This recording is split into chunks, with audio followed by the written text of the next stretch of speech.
Komið sjálf blessuð. Landið sem rís, við erum með þá að, og eins og þið sem hafið hlustað síðustu sunnudaga, hafið tekið eftir, þá erum við Jón Ormur í svona yfirreið eða ekki hvað að kalla það. Við erum að fá til okkar hér í röð, formenn og forsvarsmenn íslenskra stjórnmálaflokka. Í dag þá situr hjá okkur Birgitta Jónsdóttir, formaður hreyfingarinnar þessar mundir. Vertu velkomin, Birgitta. Já, takk innlega fyrir að bjóða mér. Og Jón, ert þú ekki bara með eins og þína spurningar svona á færibandi eða þú verið fastar? Já, það er það nú ekki. Við sjáum bara til hvað tilefni gefst til.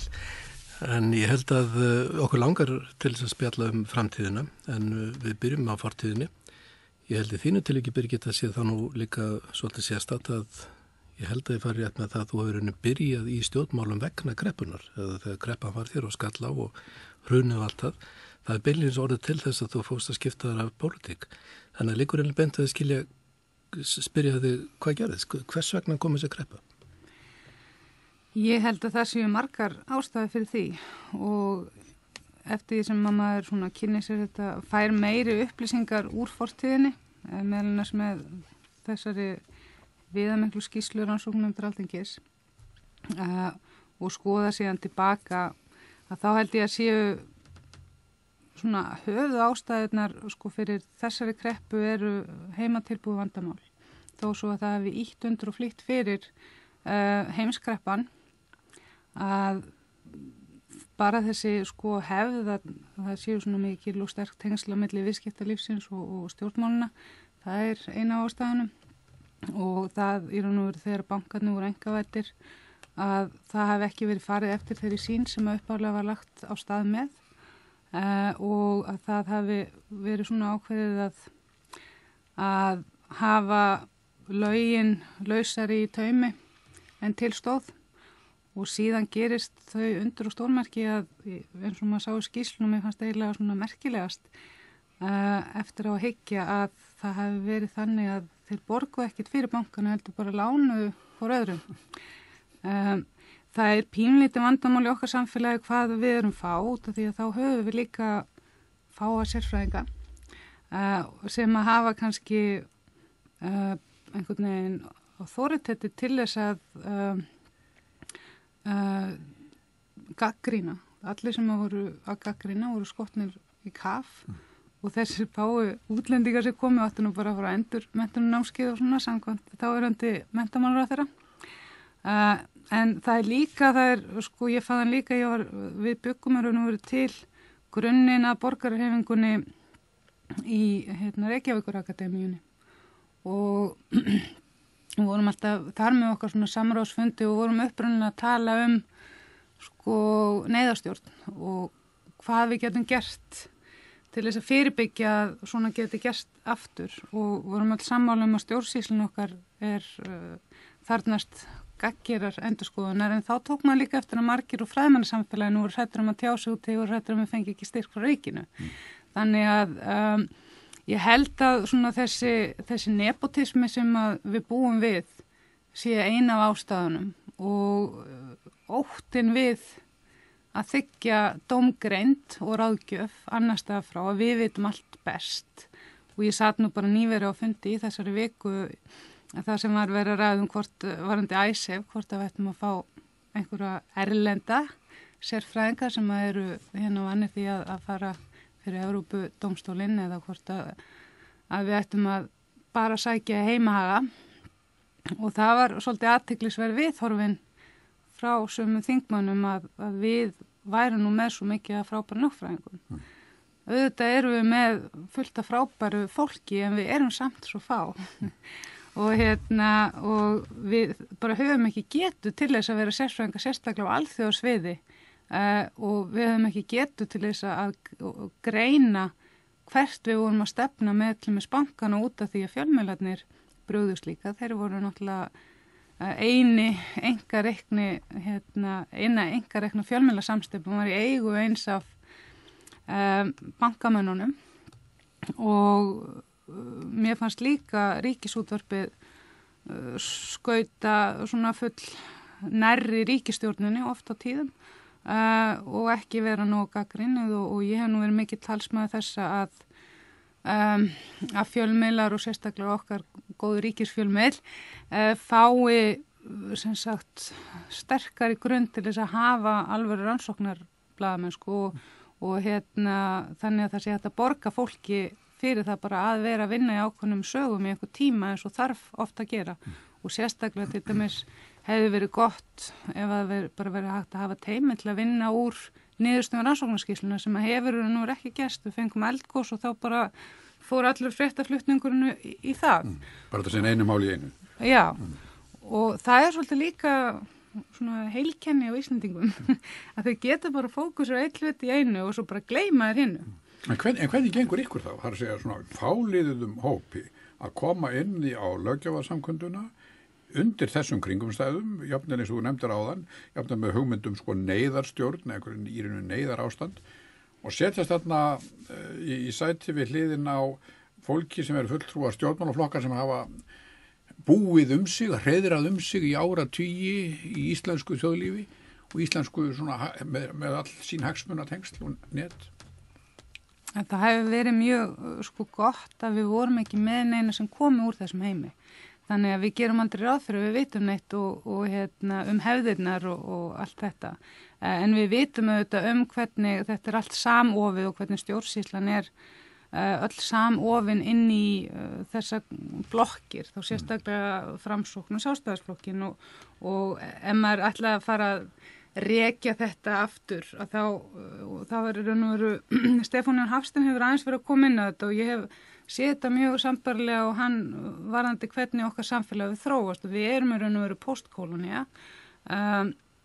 og mjög eigum margt sameiginlegt með til dæmis Afríkuríkjunum sem að fengu þarna sitt sjálfstæði 10 árum síðar en við.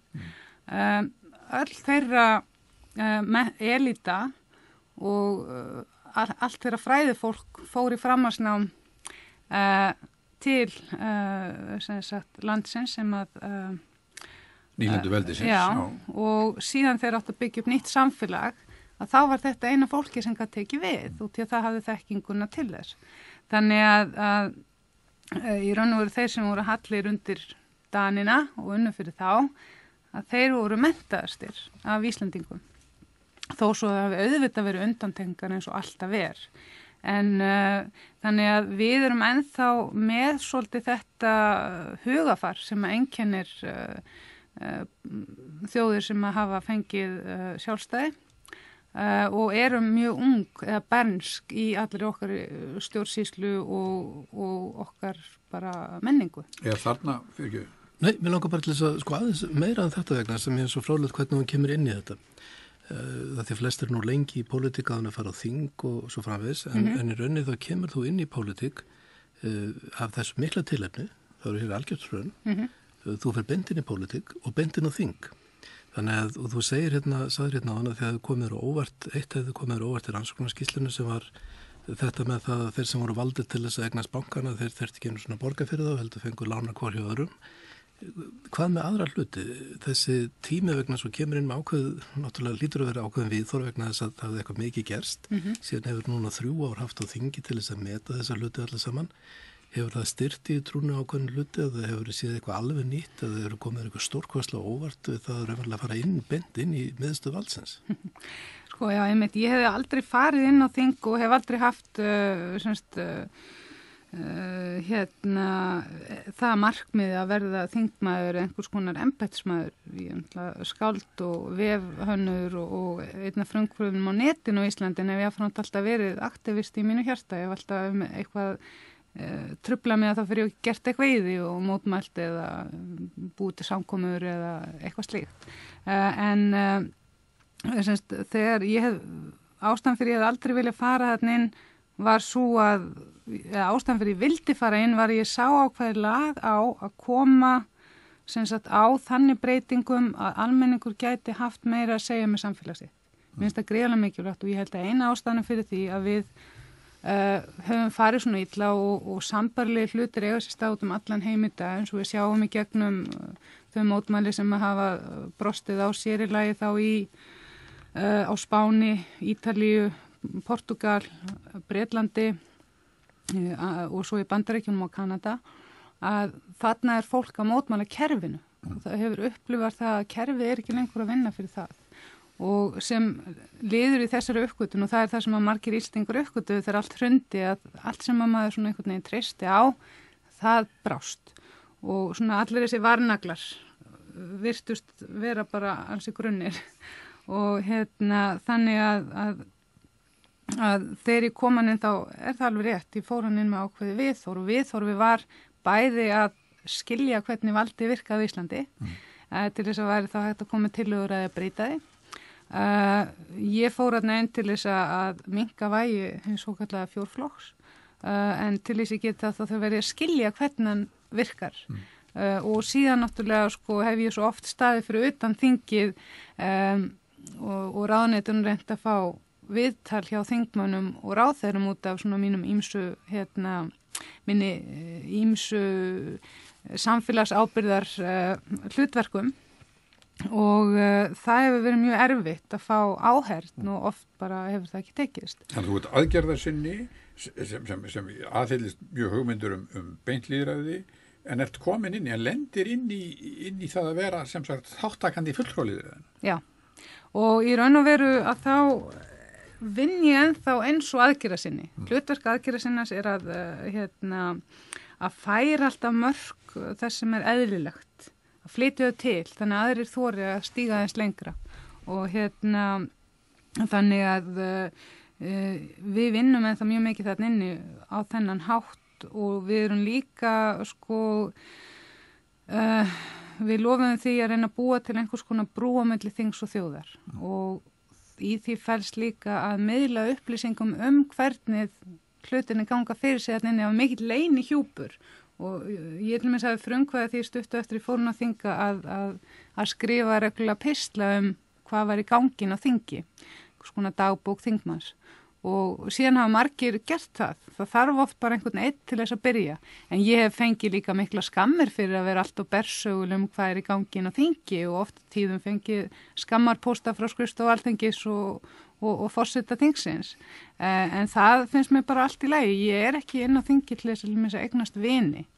Ég er inn á þingi til þess að koma ákveðnum hlutum í gegn, að gera mitt allra besta til þess að ég fái að sjá á minni lífstíð þær lýðræðisumbætur sem að mér finnst fólk vera tilbúið að hafa í þessu samfélagi.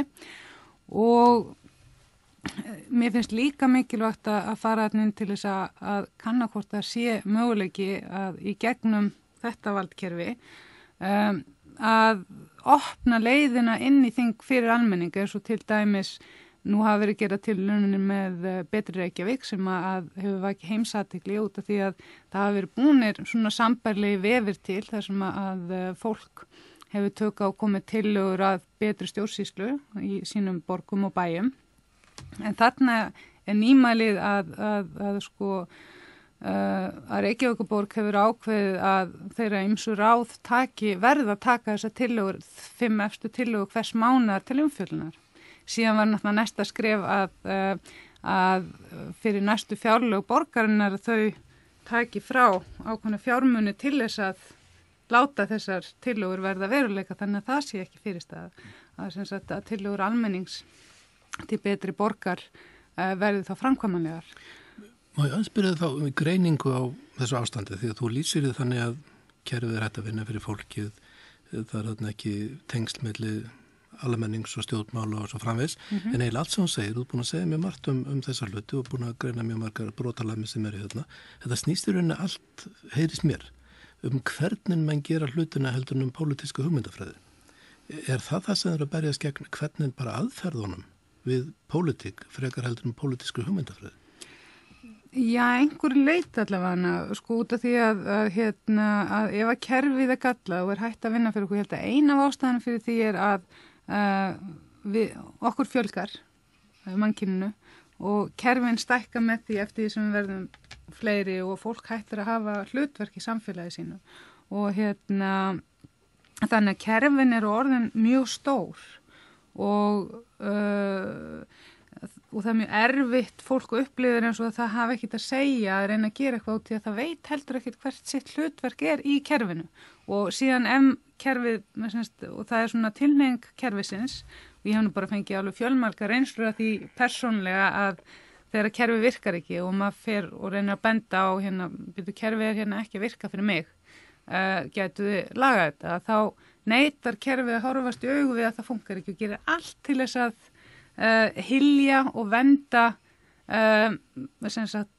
veikleika sína í staðan fyrir að bara segja við erum með sveigjanleika, við höfum gert mistök, við ætlum að laga það.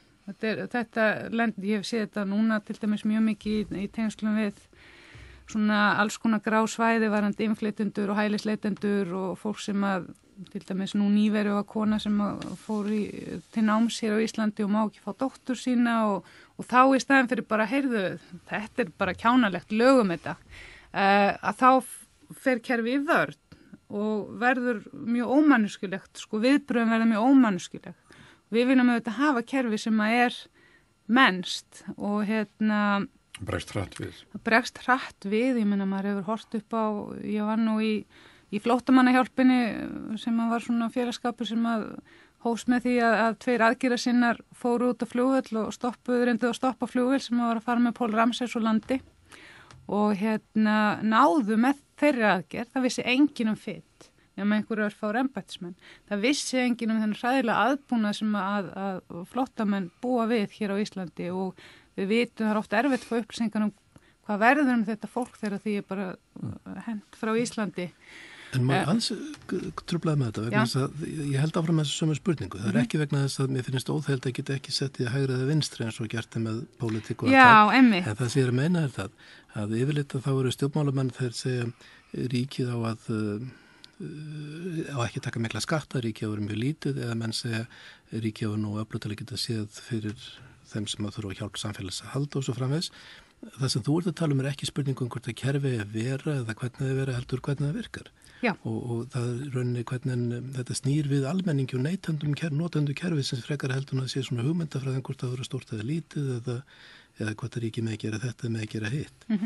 Er þetta ósangjart? Nei, þetta er alveg rétt og sumuleyti það er stundum svona kannski staðsett með pólitískt hvorki hægri til vinstri heldur frekar sem bara svona raunsæjan anarkista og anarkismi náttúrulega því miður hefur á sér ákvæðlega svona neikvæða mynd og raunsæja mynd og en margir tengi það alltaf við einhvers konar mótmælendur eða sem eru í svörstum fötum og eitthvað svona sem er nú oft lögreglu í dulbúningum en það er hennu saga mér finnst ég var að skrifa greina mitt fyrir svona þekkt vinstrablaði í Skotlandi vinstri pólitík á Íslandi og hafa margir sett mig svona frekar til vinstri heldur en hægri út til að mér mjög andum að við pössum upp á hvort annað og séum öryggisnet fyrir þá sem að þurfa því að halda og ég var að skoða svolítið svona þetta landslag og ég get ekki sagt að við séum með hreina vinstri stjórn til dæmis ef maður skoða það bara út frá þessari hugmyndum hvað vinstri er og síðan hóðum maður á sjálfstæðarsflokkinu og ber hann saman við republikana í Bandaríkjunum og þá er það eitthvað allt annað. Algjörðu komarbæðin. En samt sem aður að þá er það nú eitt af því sem að setti okkur á kom okkur í þetta hrun og það var þessi neokon, ég veit ekki hvað íslenska heitir yfir það, sem sagt það er þessi neokon nýja íhaldstefnu nýja íhaldstefnu eða nýja frjálsækju þetta er eiginlega nýja frjálsækjuna þetta sem að Karl Rove og þessir sem sagt neokon hægri menn í Bandaríkjunum hafa verið talsmenn fyrir en ég greinir hann veru að aðalvandamálið í pólitíkinni okkar eða svona okkar kerfi er þessi samþætting fyrirtækjana og pólitíkunar og myndið út af því vilja hafa það þannig út til þegar við fáum lögin, alþingismenn skrifa yfirleitt ekki lögin, við fáum þau svona fullbúin frá ráðuneytunum og þá verður rosalega gott að vita hver skrifar hvað í lögunum. Þannig að maður geti veitti sérstaka athygli hvað kemur frá lobbyistunum og bönkunum þegar við erum að skoða lögum fjármálakerfi og svo framvegis. Þannig að upplifir henni kannski sem svona samansúrraða hagsmunni öðrum megin og almenning hinum megin? Já, ég myndi segja það. En nú það, en talandi kerfi. En það eru kannski ekki, en þetta einmitt kerfið, þú veist, og það ég verð að segja það sko, það þannig ég sé ekki ósangjörn, að það fólk fer inn í pólitík út af hugsjónum og það oft út af fallegum hugsjónum. Pólitískum hugsunum og ég ekki dóm bara það hvort að sko í grunninn þessi fallegri hugsun að vera hægri eða vinstri maður. Þú veist, mér finnst það pínleiti úrelt hugmyndafræði bara út frá þeim veruleika sem við erum í dag því hún mjög bundin af svona kaldastrís hún hún aldrei náð svo strika eftir að kaldastríðinu lauk. Það mjög athyglisverður punktur vegna þess að það svipaðir hlutir sem hafa svolítið verið gerast í nokkrum Evrópulöndum og ég vil í Bandaríkjánum líka. Það þarf að vera til hugmyndafræði sem getur hvorugan áttunni flokkað heldur svona eins og viðspyrna gegn einhverju ópersónulegu og ómannlegu samansúrröðu kerfi sem bara lifið sínu sjálfstæðri tilvist og þú ert ekki að taka afstöðu til sem hægri maður eða vinstri maður heldur hefur sem bara einstaklingur sem vil hafa hlutin eitthvað miklu opnar og öðru vísi og gera nákvæmlega. Ég myndi skilgreina með þar. Já, þannig að þú tói hópið með þessu græningum og sjóræningum í Þýskalandi og öðrum slíkum. En þá þetta þessi spurning sko að ef við tölum fjórflokkin sko þetta kerfi komið til að vera á Íslandi, það fjórflokkurinn pluss einhver gaggrínin hópur sem kemur inn með fullt af hugmyndum, eins og til dæmis kvennalistan á sínum tíma, sem henni pundað inn á hvernig við þorfum inn í íslensk stjórnmál og ykkar hlutverk, sko, síðan hverfa þessi flokksbrot eða litlu flokkar hverfa gjarnan út hattur og innkoma nýjir og nú það þið sem eru þann inni með ákveðna gaggríni á kerfið. En þetta orðið eiginlega fast kerfi að vera fjórflokkur pluss einhverju litlir sem rífa kæft? Ég ekki alveg viss út í að sko mér sýnir svona öllum þessum skoðanakönnunum. Þess vegna held ég sé svolítið mikilvægt að það verði bara jável sko aðtöfu með að stofna nýja breiðfylkingu sem að einbeitt sér með þessum lýðræðisumbótum og stjórnkerfis uppbroti. Því að mér sýnist á öllu, það eru margir sem óttast að sjálfstæðisflokkurinn nái miklu fylgi í næstu kosningum. Svona út frá þessum skoðanakönnunum. En skoðanakannunar eru oft aldrei villandi út af því að það eru svo margir sem vilja ekki svara. Það eru opaslega margir sem veit ekki hvað þeir vilja. Og það almennt vantraust á stjórnmál á Íslandi í dag og það lítur líka að okkur. Og sem mjög eðlilegt út af því að það sem ég raun og veru gerði svolítið og ég hef nú oft sagt við svona félaga mína í vinstri flokkum hvað sem að þeir eru á Íslandi annars staðar. Ég nú til dæmis með í félagi ákaflega athyglisverðu alþjóðasambandi þingmanna sem heitir Radical Party, Transnational Transparty og að rætur sinni rekja til róttæklinga á Ítalíu sem að einmitt hafa komið á gríðarlega miklum samfélagsumbótum þar í gegnum áratugina og Emma Bonino var nú síðast forseti þingsins en mjög róttæk kona og stórkostleg. En allavega þá sko upplifi ég það svolítið sko með þetta, nú ég bara búin að týna þræðinum, algjörlega. Já, ég var nú bara almennt að velta upp þessu. Já, með fjórflokkin og fymta, já. Sko ég skil vel að fólk hefur ekki trú á pólitíkinni eins og hún í dag.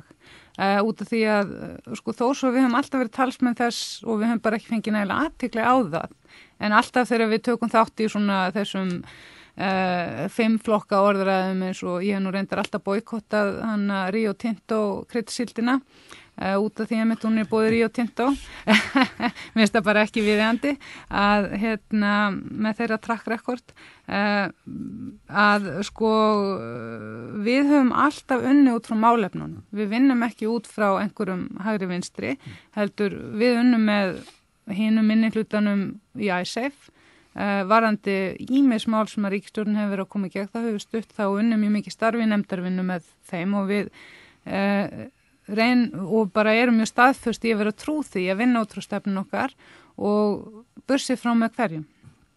En við myndum til dæmis aldrei fara í stjórnmála samstarf við sjálfstæðisflokkin.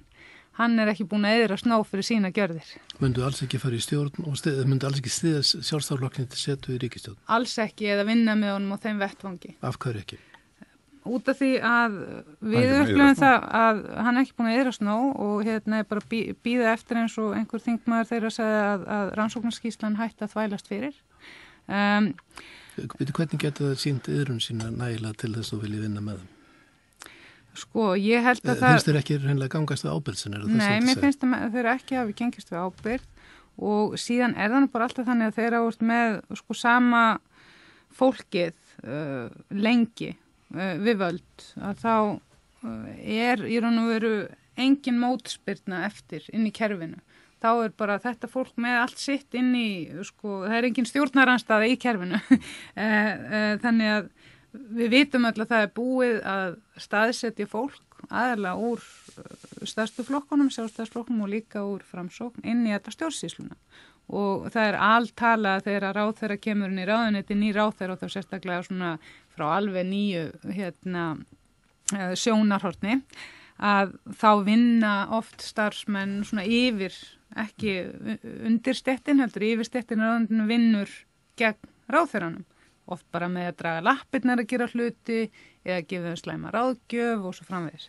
En mér finnst eins og með sjálfstæðisflokkin að hann er búin að vera mjög lengi við völd og hefur haft tækifæri til þess að sína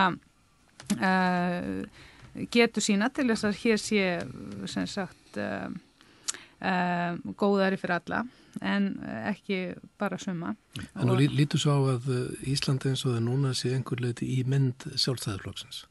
Já, og ég verð líka að segja eitt sko, ég hef analysert þetta pínlítið á svona einfaldan hátt að sem sagt í raun og veru þá minnir þetta ástand fyrir hrunið núna og svo væntanlega það sem tekur við, ég vona að verða ekki þannig, minnir mér svolítið á alkoholista sem að fer bara á svakalegt skrall, bara fer til útlanda, týnir kortinu sínu, kemur heim og brýtur allt og bramlar og jável ælir á gólfið og svo kemur sem sagt meðvirka fjölskyldan, Íslandingarnir og hreins allt upp eftir fylliríð og síðan fer hann alkoholistin í smá meðferð og sviss eða eitthvað og kemur svona líka orkumikill og fullur sjálfstraust tilbaka og ætla bara að taka við sjóinu. Ja, þannig að þú vilt senda sjálfstæðisflokkinn langa meðferð eða eftir meðferð einhverstað. Já.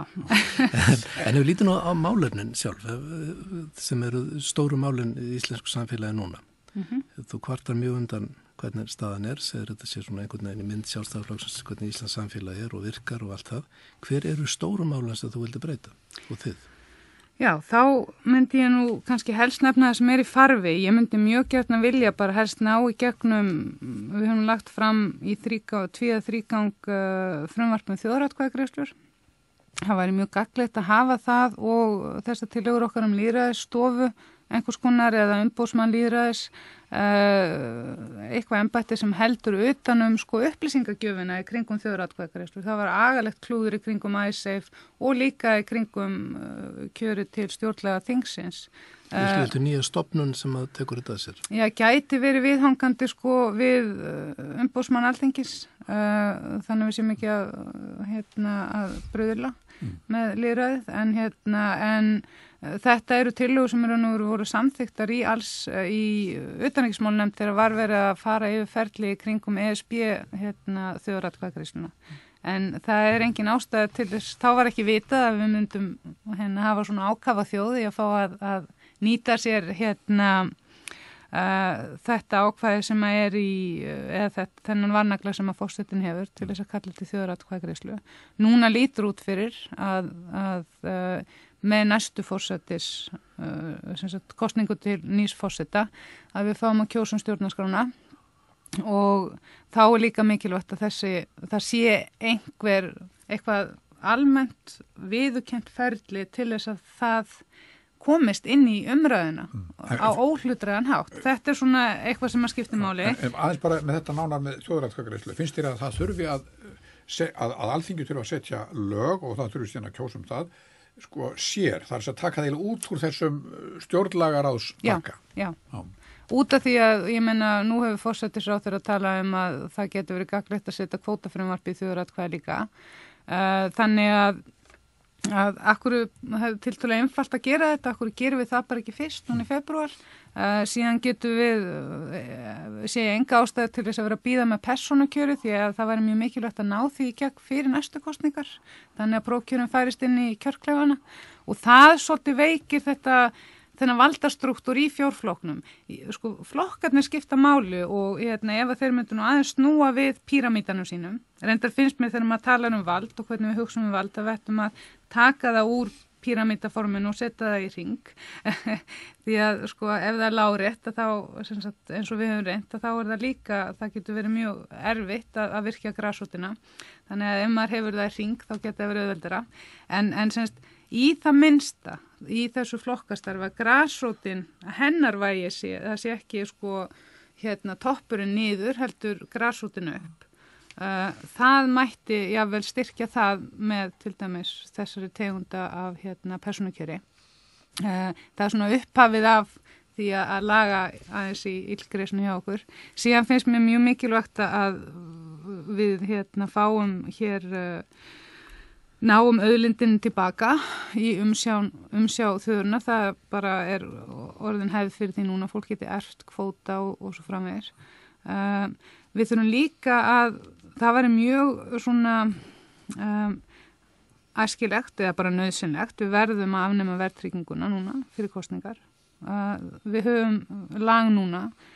Allar þessar fjármála aðgerðir til dæmis fyrir lántakendur og heimilin verða alltaf erfiðar og erfiðar eftir því sem að ríkisstjórnin kemur með fleiri sérttakar aðgerðir. Það er svo erfitt að ætla sér að vinda ofan að því og þá er maður komin í sömu kreppuna eins og, þú veist, ef það væri Sjálfstæðisflokkurinn og einhverju aðrir með þeim, að þeir eru með einhverju hugmyndafræði og hugmyndafræðin einhvern veginn, sko, hún tekur yfir oft hvað er best, fyrir alla. Og það sem að fólk er mjög reitt og er miklu uppnámi yfir því að það upplifir það að það var arðrænt. Sparnað þeir sem að fóru varlega í húsnæðiskaupum voru borguðu ágætan hluta í sínu húsnæði að hafa hort upp á það gufa upp og eru svo alltaf að borga meira og meira út af því við erum ennþá með verðtryggingu og á þessar stökkbreytingar á lánunum og þegar fólk upplifir það og líka skattahækkanir og horfum núna hvað bensín er búið að hækka og allt þetta og alltaf þegar bensíni hækkar þá hækkar náttúrulega út af verðtryggingunni lánið þitt. Þannig að það er mjög brýnt til þess að verða ekki bara svona samfélagsleg upplausn og þessi gert eitthvað til þess að koma til móts við þessa sko örvinglan sem fólk er farið að finna fyrir gagnvart því að tilgangsleysun að borga. Og síðan náttúrulega væri svona allavega eitt af því sem ég hef mikinn áhuga á er að sjá nýjar hugmyndir í kringum samvinnu banka eða svona samvinnu hagkerfi og annars konar mótvægi við þetta fractional reserve bankakerfi. Hvað er það aftur á íslensku fractional reserve? Býtu áttu við samvinnukerfi í böngum, sparisjóðakerfið? Já, í raun og veru sko sparisjóðakerfið eins og kannski var hugsa fyrst. Já, það sé svona gagkvæmt. Já. Þjóðfélagslegt hlutverkjur. Já, og það einhvern veginn bara gufaði upp í allri þessari, ég vil bara nánast líka ástandinu 2006, 2007 og ég vel 2005 við bara ákveðna geðveiki. Þú veist, ef maður reyndi að segja við fólk býtu fyrirgefið, þú veist, þú ert ekki ríkari þó að húsið þitt líti út fyrir að vera miklu verðmættar í dag. Þetta eru barbabrellur. Eða þú veist, ef þú ert að fara að kaupa hús núna sem að, þú veist, þín eign er frá 15 milljónum upp í 30 milljónum og svo vilt þú kaupa eitthvað sem kostar 60, vextirnir líta út fyrir að vera lægri en þú samt að borga helmingi meira, þannig lítur að borga helmingi meira vexti. Þannig þetta var einhvern veginn svona, sko, og ef maður sagði eitthvað, þá var maður bara eitthvað öfundsjúkur eða, mér fannst þetta mér leið mjög illa í þessu gróðar okkar. En býtu var það flokkakerfun að kenna fannst þér eða? Nei, það var Þið tengja við þína gagnrýni almennt á þjóðfélagskerfið? Sko, í raun og veru... Þetta almenningur sem þú ert að tala þarna, stemming meðal almennings. Sko, stemningin meðal almennings kemur út frá gengdalösu áróðu stríði. Þú veist, greiningadeildi bankana sem eru sko auglýsingastofur bankana koma ítrekkaði fjölmiðla og segja frá einhverju allt öðru en veruleikin þú ert með svona keyrt á ríka og fína fólki á Íslandi. Meiri segja sko var búið að kaupa listamennina með hana Klink og Bank. Þú veist þar sem að Björgúlfur Thor borgaði húsnað undir nánast alla grasrótinni listum og það mátti enginn vera gagnrýninn. En sko nú, bara svo höldum okkur við sko hvað hægt að breyta í pólitík. Vegna þess að ég spyr sko, eitthvað í pólitíska kerfinu eða eitthvað sem hægt að breyta vettvangi stjórnmálana sem hefur breytt þessu. Telur svo vera? Já, sko, ef að eins og til dæmis það voru miklu kröfunum þá í kringum Kárahnjúka til dæmis, að fólk fengi að kjósa það. Sko, flokkarnir, þá barðist VG fyrir því. Síðan barðist VG gegn því með Icesave og Sjálfstæðisflokkurinn studdi þjóðaratkvæðagreiðslur kringum Icesave en barðist gegn þau fyrir Kárahnjúka. Það sem ég finnst vanta í pólitík bæði það og það væri mjög gagnlegt ef að fólk myndi bara verið stuttan tíma og það verið með sanni fulltrúalýðræði. Fulltrúalýðræði gengur út á að fólk eigi sína fulltrúan að þingi. Og margir ef að tala um að við ættum bara að hafa svona bara fagmennin á alþingi og helst lögfræðinga og hagfræðinga. Og þá erum við ekki með fulltrúalýðræði. Þá getum við bara stofna fyrirtæki í Ísland HF.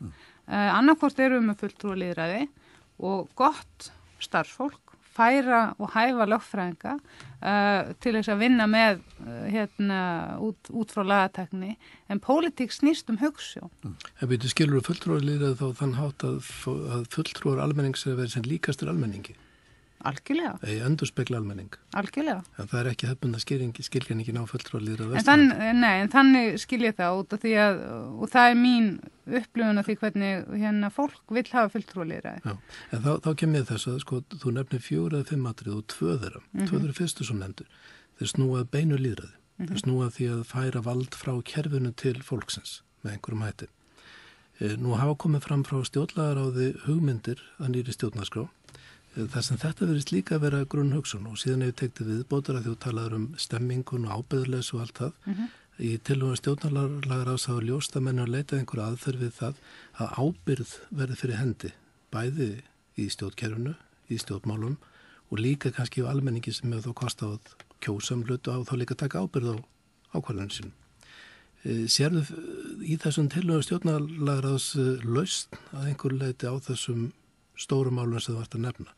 Algjörlega, þarf ekki að ganga lengur. Sko, þetta alveg rosalega gott upphaf og þú veist, sko, eins og með nýju stjórnarskrána, auðvitað myndi ég vilja ganga lengra með margt. En ég gerir mér grein fyrir því að til þess að breyta svona samfélagi, að þá þarf fólk í fyrsta lagi að taka ákveðin skref að einhver loka markmiði. Það sem að ég kalla eftir í kringum umræðuna nýja stjórnarskrá að við tölum það. Við tölum það í hvernig samfélagi viljum við búa. Því að það dugar ekki bara að hafa nýja stjórnarskrá. Og mér finnst það, þess vegna ég svo hlynnt ef við stofnum einhvers konar lýðræðisstofu sem sér að koma þessu gríðarlega mikilvæga verkfæri til uppgjörs sem ný stjórnarskrá inn í umræðina.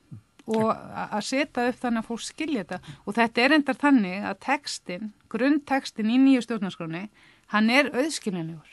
En hvernig heldur að þessu frumvarpi reiði af á Alþingi? Það stóra spurningin. Við lögðum nú fram tillögu sem að var verkferlið á þessu, sem að nú eiginlega hugmynd sem að kom frá einum stjórnarliða, Róberti Marshall, og við útfærum það í þingsályktun.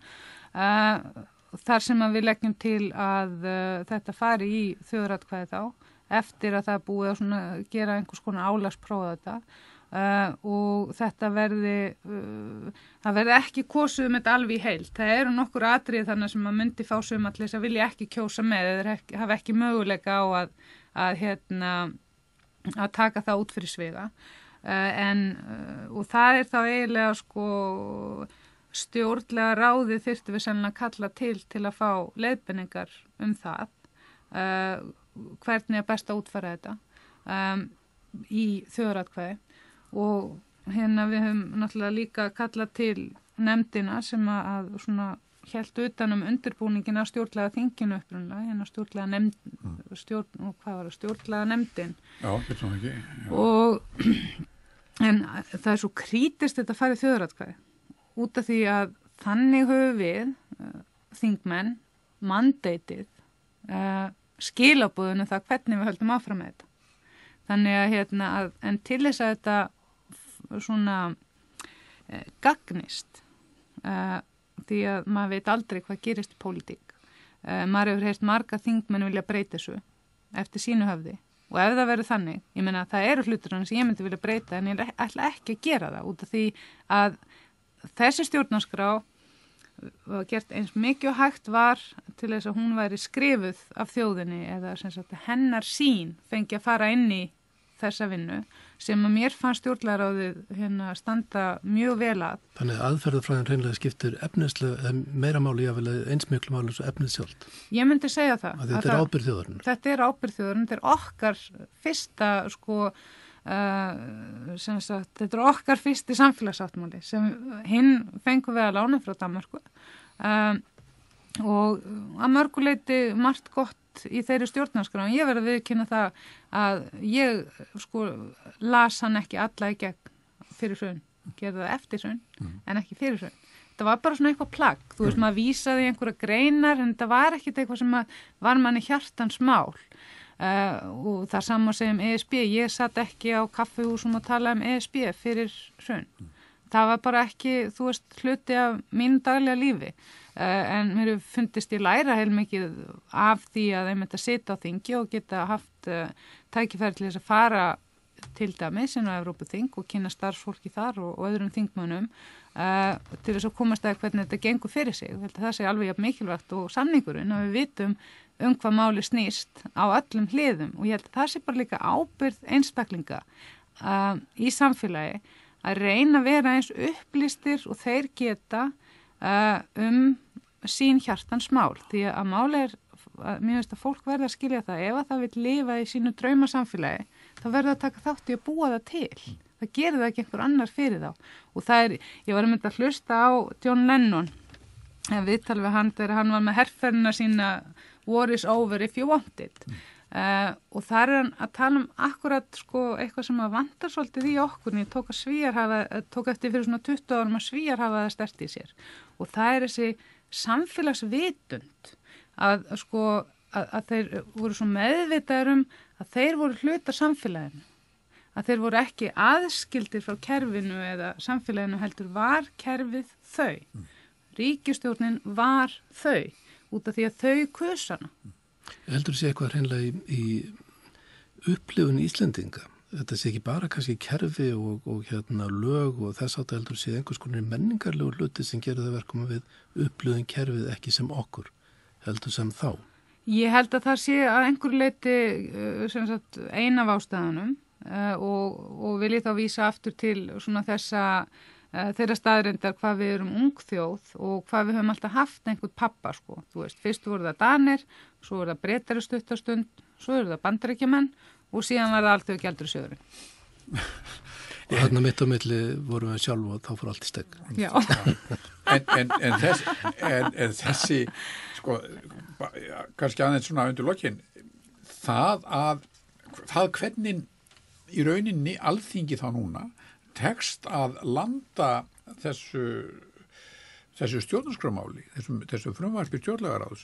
Nú álit á stjórnmálum og stjórnmálamönnum mjög lágt í svona könnunum. Já.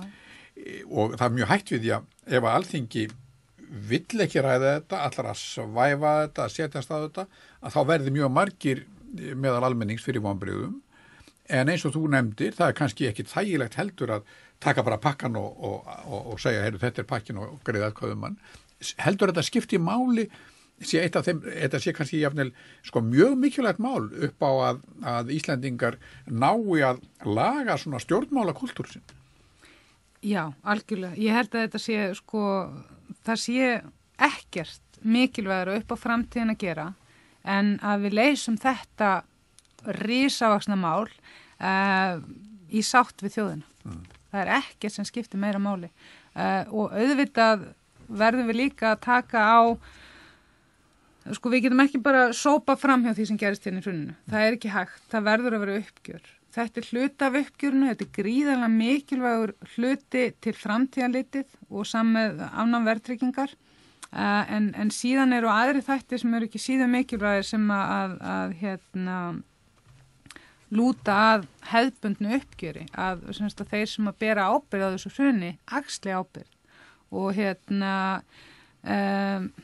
því annars óttast í pínulítið að sko ég hef hort á eftir mjög mörgum fara frá Íslandi og mér finnst það pínulítil veruleika fyrir hjá forsætisráðherranum þegar hún segir að þetta sé ekki vandamál. En eftir 3 ár sjálf í pólitík, ertu bjartsýnn áður eða svartsýnn áður að við getum breytt hlutunum á þann veg að fleiri vilji vera hérna til dæmis eins og nefnir? Ég er svona einhverstað mitt á milli. Og sko á sömuleyti mér finnst sko margt sem hefur gerst hérna undir Alþjóðagjaldeyrissjóðsprógramminu hafa verið alveg agalegt og hræðilegt og hafa verið eyðilegt grunnstoðir samfélags okkar eins og gerist alltaf þegar það kemur að heilbrigðis- og menntakerfi. En síðan hef ég líka séð mjög margt gott og ég er mjög ánægð með að við höfum ekki haft sjálfstæðisflokkinu völd núna á þessum viðkvæmu og erfiðu tímum. Allar halda áfram í þessu? Ég veist að ég er ekki viss.